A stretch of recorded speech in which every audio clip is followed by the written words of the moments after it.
Welcome to the Be a Paid Speaker Now podcast. I'm your host and speaking coach, Deborah Darris, known as the top Latina peak performance speaker.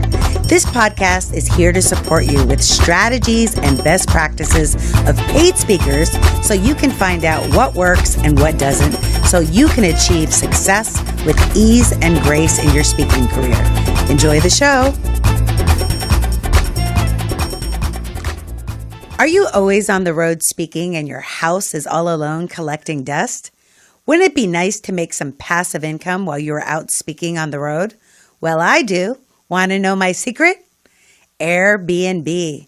I use Airbnb to make some extra cash to reinvest in marketing for my speaking business. It's so simple. You just set up a listing and voila, you come home to money in your bank account on top of what you already made speaking. If you want to know more, go to the Be a Paid Speaker Now podcast.com to get all the information. Welcome back to another fantastic episode of the Be a Paid Speaker Now podcast. We're going to talk about a very, very important topic, especially during Mental Health Awareness Month, because we have the amazing founder of Vita Therapy. But before we get started, I want to remind you that as a listener of this podcast, as a faithful listener, I have a special gift for you. I am giving away my 5 steps to be a paid speaker webinar, and you can grab it at deborahdarris.com/speak now. So without any further ado, I'm going to introduce you to Zeahlot Lopez, the CEO and founder of Vita Therapy, Inc. She is a duly licensed psychotherapist, licensed cosmetologist. Oh, that's why you always look so good. Yes. An entrepreneurial coach helping humans rebuild their spirit. Guided by her intuition, clinical training, and life experiences, she helps people lead and have a happier life. Welcome, Z. Thank you. Thank you. Thank you for having me today. I'm so grateful because we connected at a event that I was speaking at last week, and I looked at this gorgeous woman and I'm like, I know you. Yes. We are, we have to connect, and we went on social media and we were already connected. Mm-hmm. That's right. It is just the divine order that synchronistically puts you in the right place at the right time with the right people to allow you to use your divine talent, skills, and abilities to be abundantly paid to do what you love. And when I saw her booth, I was like, oh my gosh, she is an entrepreneur extraordinaire. Not only did she have her information, she had merchandise. Yes. She had necklaces, she had shirts, she had just like everything. And I went over to her website. I'm like, keynote speaker. We got to get her on the podcast. So I'm so grateful, such short notice, that you would take time out of your busy day seeing your clients. I want to talk about your speaking, but before we do, how did you get started as a therapist? It's really interesting and pretty basic. I was a cosmetologist. I was doing women's hair. I was doing highlights. I was doing colors. And then I realized people weren't coming for the service. They were coming to talk to me. They were coming to tell me about, their babe problems, about their husbands, about their dogs, their children. And I was an unpaid therapist. And one day just a light bulb went off and I said, I need to get paid for this. Amen. And that's it. Amen, I went to grad school and voila, here we are, years later. Wow. Yeah, because literally when I go to he doesn't let me call him hairdresser, stylist, okay? Yes. In Beverly Hills, Nouveau Salon for all your hair cutting needs, right? Mm-hmm. And he would, like, every single time I would get my hair cut, any problem I had, I would be able to work it out. That's it. It's like you leave a new woman. Yeah. Wow. Mm-hmm. And was there any experiences in your own life, any traumatic experiences that had you get really interested in the world of therapy and psychology and mind-body connection? Absolutely. I mean, beyond even my own experience, it's just family. Like everybody has a family and, no family is perfect. And Lord knows I got plenty to work on in mine. And it just made me realize how much of a need there was for a year-round TAN therapist that provided services in another language as well. 80% of all the patients I see as a psychotherapist are Spanish speaking only. Oh, that's so great. Yeah. Mm-hmm. And so as an entrepreneur, we'll talk about your entrepreneur, going from being a therapist, they don't teach you how to market your business and to get clients. And getting clients as a therapist or getting clients as a speaker, very similar things. Absolutely. So how were you able to build up your practice coming out of school? I have to tell you something. A lot of people are surprised because I'm not a good therapist. I'm a great therapist. I know I am. I believe in myself. And I know that I've always been a businesswoman. Since I was a little girl, I was slinging lollipops and I made my lunch money for a better lunch. I am a businesswoman that became a therapist and I happen to be great at it. I love right. it. So what really taught me is being a hairdresser, how to build up a clientele because I did not have a steady check. It was if you didn't keep your clientele, I had no money for school. I paid 10 years of college, 100% cash. I had no student loans. I am debt free. That is so awesome. That is what motivates And me. I think that's like a tweetable moment, as Oprah would say, Woo, that snaps. you are an entrepreneur that speaks rather than thinking of yourself as a speaker that's also an entrepreneur. Correct. Because if you don't have a business plan, if you don't have a marketing plan, if you don't have your brand, if you don't have all of that in alignment, look at the sign, Align for Success, right? It's people aren't going to understand what you do. And I always say that clarity is cash. People need to understand, what problem do you solve for me?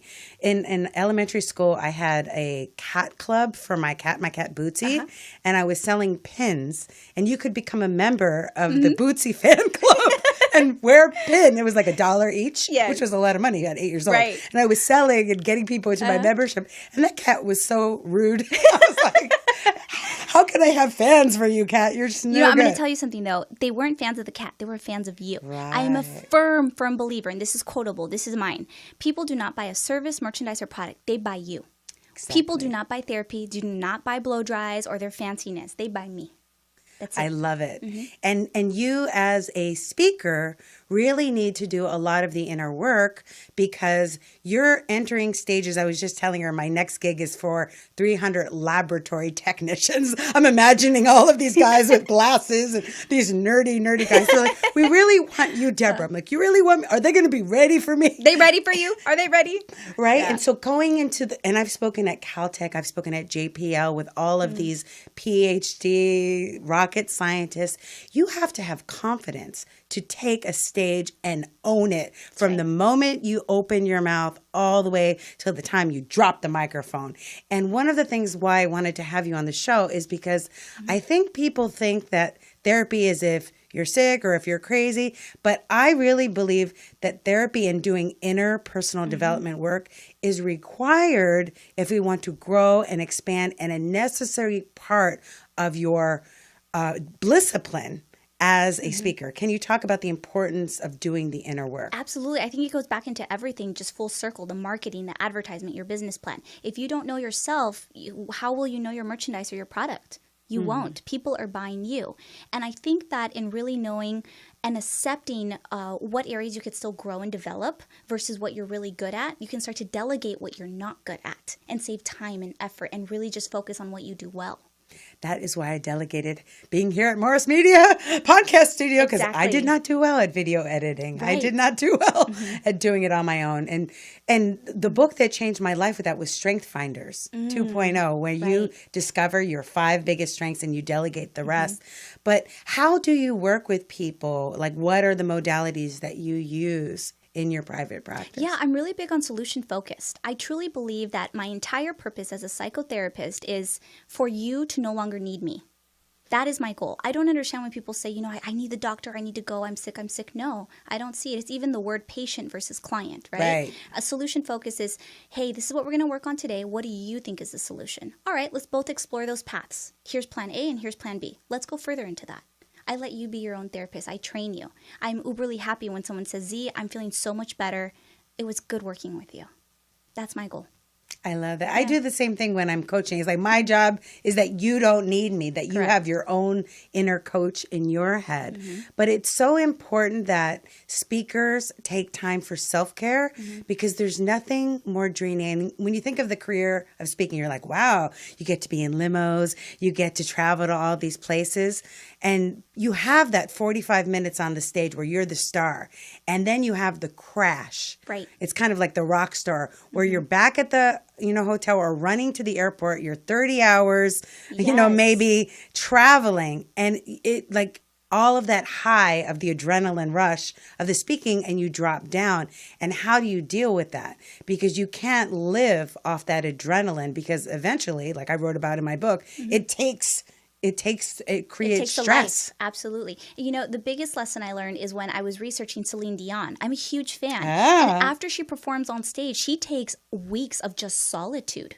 Not loneliness, solitude. Amen. And she is with herself. She goes away from her family, from her team, from everyone, and she just recoups. Because she says she expels so much beautiful energy that she needs to recoup that.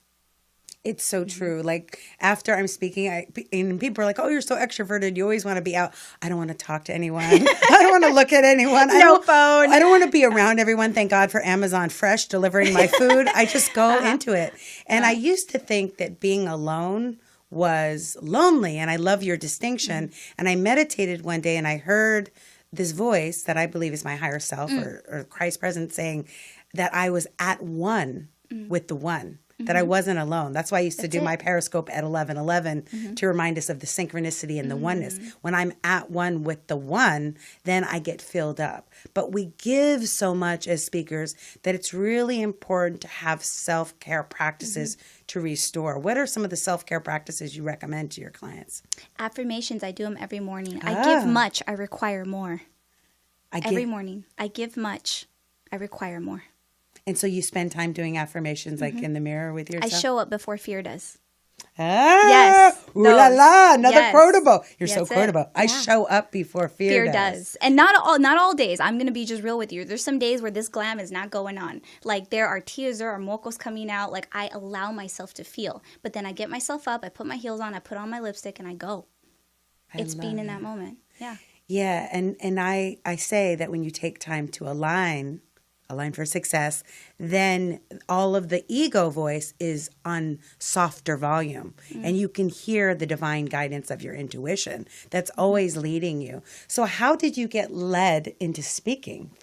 I know you're still a full practicing therapist, but you use the speaking as an adjunct to your therapy. Absolutely. For me, the biggest goal is advocacy and also knowing that mental health does exist in communities of color where there's melanin and there's not much of it yet. What really got me into speaking is when I started doing interviews and people were like, wow, you should really elaborate on that and you should explore that further to present it. And I said, why not? And I started to, and now to the point where now I am charging what I am worth. Fantastic. And I personally can refer you a lot of speaking engagements, especially because you're bilingual Spanish speaking, because there's been so many speaking engagements that I personally have turned down that you would be perfect for, my friend. So I'd be happy to refer you. So when you decided to acknowledge what you were worth, how did you know how much to charge? My time and my education and my experience. I think that when we go to any type of expert, any at all, we're not buying that hour. We're buying every single thing that comes with them, including their humor, including their customer service, including how well they did the job, and their network. My biggest thing is what network is that person bringing with them? I know how deep my network goes. Because if something goes well, I'm going to definitely recommend you to someone else. And I was just talking about that with the last podcast I did about influencer marketing and how speakers need to position themselves as influencers and really build their social media following. Oh, absolutely. Because that helps bring people into the event. Yes. Anywhere I go, I always tell everybody, like, this person designed me, this person dressed me today, French Connection, I have this on, I have that on. Yeah. And it's so important about acknowledging your worth and your value because as speakers, we're not paid by the hour. I have this exercise that I do in my mastermind where we have the 7 E's of how to assess your worth. And part of it is your education. Part of it is your expertise. Part of it is your experience that you give the people. And it's really getting clear on the distinction of what is the value you bring? What is the problem that you solve that uniquely you do? That there's no one else that's going to be able to speak and give them the experience that you have. So how do you, once you do a speaking engagement, follow up and get supplemental speaking engagements, or do you have a sales process to grow your speaking? Absolutely. I love just referral base. But more importantly, what I love to do is questionnaires and follow-ups to the audience as well as who contracted me. As well, I have questionnaires even before I begin. Who is your audience? What is the problem trying to be solved? What are you trying to accomplish within what time? So I prepare well in advance. So everything that I am charging for that 1 hour is really not an hour. You know that. It's hours and weeks of work and preparation. So in answering that question, I follow up. I do a warm phone call and I say, hey, just wanted to check in. Was everything all right? Were there any questions in regards to your audience? I love that. And it's so important because often I know when I'm speaking, then I'm on to the next event and you're just in that cycle of being on the road. But the fortune is in the follow-up. Ooh, I just had a tweetable one myself. Yes. The fortune is in the follow-up. So the best, and I learned this from my coach, having a CRM for every client relationship management system for every place that you speak. So on a regular basis, you're following up. Oh, by the way, I have a new topic. Maybe you'll say on cyberbullying, or I have a new topic on this food for depression, and you're giving them a reason, because if you don't, speaking is like you're one and done. And then you have to constantly be cultivating new leads. So when you go back, like I don't know why, but Minnesota loves me a lot. I spoke at Minnesota State University, Mankato, and I was back there like 4 or 5 times because I kept connecting and reconnecting. And even though I was the same speaker, the messaging was different. I did a different talk. So finding an audience that also resonates with your message. Who is your target audience and how did you discover that niche for yourself? Absolutely. Women of color who are in entrepreneurship. That is my niche, and Spanish speakers. Now, I'll say this to what you just said earlier. The best customer is the customer you already have. So what I do is before I speak, I ask them, if this all goes well and they love it, not like it, they love it, let me know what other topics are necessary for this year. And if you book for 3 of them. Are necessary. I love that keyword. Let's explore what we could do price-wise. So then it's a better deal for them, but I'm getting 3 speaking events already booked out. Wait a minute. Okay, say that again. So I say that even beforehand. I ask them, what challenges are you currently having? Wait a minute. Your staff difficulty and then management difficulty are 2 different presentations. If you're looking for 3 or 2, let's talk price-wise. Let's negotiate. I love negotiation like I love a good salad. I do. I love it. Yeah?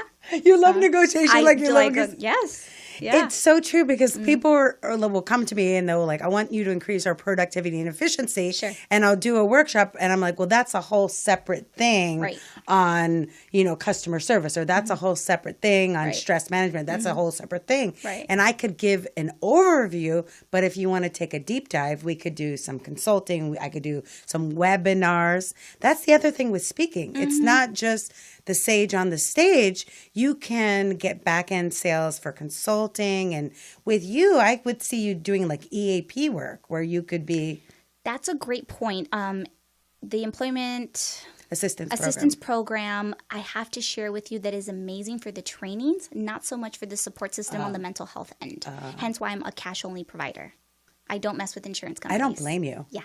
So you're cash only? I'm cash only. You're so smart. Yeah. Oh my goodness. And I have thriving practice with it.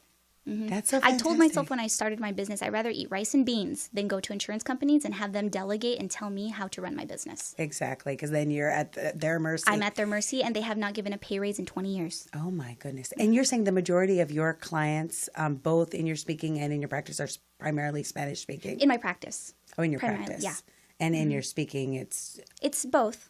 Yeah. It's both, yeah. That's so fantastic. So where can we find you on social media so people can stay in touch with you? So I'm really big on social media, and meaning big, I love to interact. So I'm on YouTube, Facebook, Instagram, Pinterest, Twitter, Vida Therapy. Across the board, it's the same handle. And you go to her booth and she's got a little scanning thing. Before we end, one more question I had wanted to ask you. It was about the merchandise. Yes. So one of the things that is so important as speaker is back of the room sales. I have a book and I was thinking of getting my shirt that your ego is not your amigo, it's your enemigo. And you have necklaces and this and that. Talk about your merchandise, how you developed it, and why speakers need to have merchandise. Well, really it came from the advocacy I wanted for the mental health. And I saw nothing but like t-shirts and hats, which are beautiful, but there was nothing really that catered to beautiful women. And I was like, I want jewelry that I can wear that advocates for mental health, but also looks cute.